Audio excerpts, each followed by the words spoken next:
Bonjour à tous et bienvenue sur le plateau TV du congrès AVAC Marseille, édition 2025. J'ai le plaisir d'accueillir Karine Steinirger, qui est donc responsable de la formation continue chez APForm. On va parler de plan de développement des compétences, un outil important en termes de fidélisation des équipes et aussi de management. Bonjour Karine. Bonjour Valérie. Bon, je te remercie d'être ici. Alors, sujet important du plan de développement des compétences, on va parler des ASV, bien sûr, mais ça peut aussi concerner des vétérinaires, jeunes, moins jeunes, salariés ou alors associés. Karine, est-ce que tu peux nous rappeler en quoi consiste le plan de développement des compétences, s'il te plaît ? Le plan de compétences, ça pourrait être imaginé comme une feuille de route en fait pour la clinique. On va identifier des compétences clés à développer dans la clinique et on va surtout les organiser, les hiérarchiser. Ça va permettre au manager d'avoir une vraie visibilité sur sa stratégie de clinique. On va être plutôt maintenant dans l'anticipation en fait des problèmes à venir liés à des problèmes de compétences plutôt que d'être dans le réactif en permanence.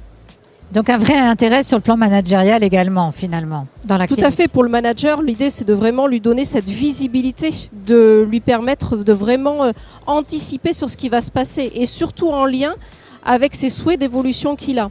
C'est un outil de cohésion aussi parce qu'il va permettre justement d'intégrer finalement les besoins individuels des collaborateurs, mais également leurs souhaits d'évolution et ça de le mettre en lien avec la stratégie de l'entreprise. Ces besoins individuels, on les retrouve dans l'entretien professionnel en fait. Oui, donc on comprend bien que c'est un outil stratégique en termes de fidélisation de ses salariés. Mais alors en quoi APForm finalement est-il un soutien dans la construction de ce plan de développement des compétences auprès des vétérinaires ? En fait, à travers des rendez-vous, on va surtout leur permettre de le structurer, ce plan de développement des compétences. Ça demande de respecter certaines étapes particulières. Et donc, à travers justement la vision qu'ils vont nous donner de leur stratégie, on va faire émerger avec eux leurs besoins en compétences et on va les aider à mettre ça sur une feuille de route, sur un plan. Donc cette aide proposée par APForm, c'est un accompagnement. Je le rappelle, donc c'est un service que vous mettez à disposition des vétérinaires à titre gratuit. Tout à fait.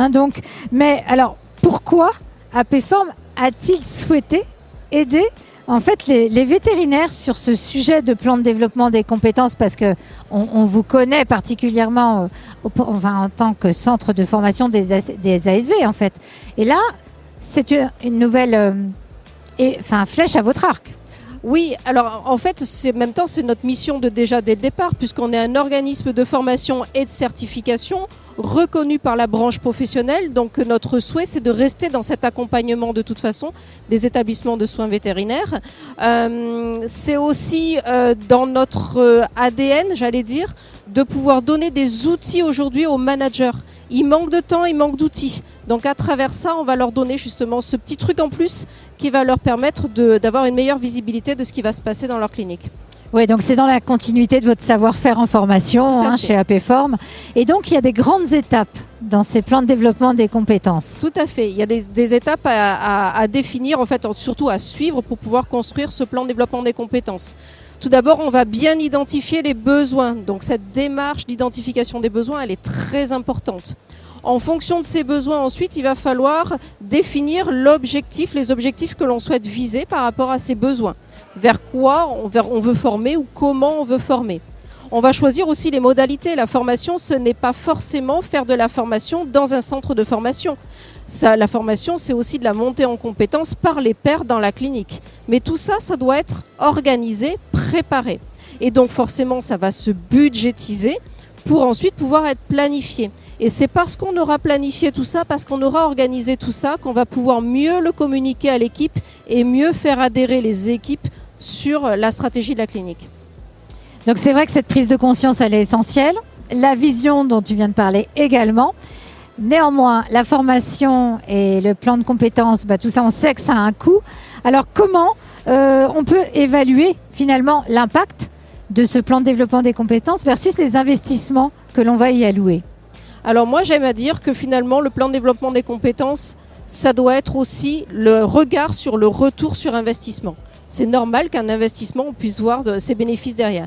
Et c'est là la dernière étape finalement du plan de développement des compétences, c'est ce suivi. C'est cette façon dont on va ensuite accompagner ces nouvelles compétences à les mettre en place dans la clinique. On ne peut pas imaginer qu'on part en formation et que par miracle, tout va changer dans la clinique ou tout va se transformer.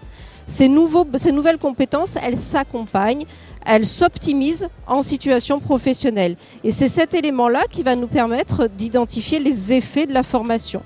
Mais l'idéal est d'avoir identifié ces indicateurs dès le départ de la construction des plans. Et c'est ça aussi qu'on essaye de faire émerger dès le départ dans l'entretien avec les employeurs. Merci beaucoup Karine pour ton éclairage sur le plan de développement des compétences. On a bien compris la nécessité d'être accompagné et puis toute la légitimité d'APForm sur le savoir-faire en formation. En tout cas, merci à toi. Et j'espère que si vous êtes vétérinaire, eh bien, vous avez été intéressé par ce plan de développement des compétences. Et concrètement, comment faire? C'est très simple. Je vous propose de contacter APForm. Vous avez une adresse mail qui s'affiche ci-dessous, ou alors par téléphone pour en savoir plus et afin d'être guidé et accompagné pour développer donc un plan de développement de compétences dans votre structure. Allez, à bientôt. Merci Valérie. Merci.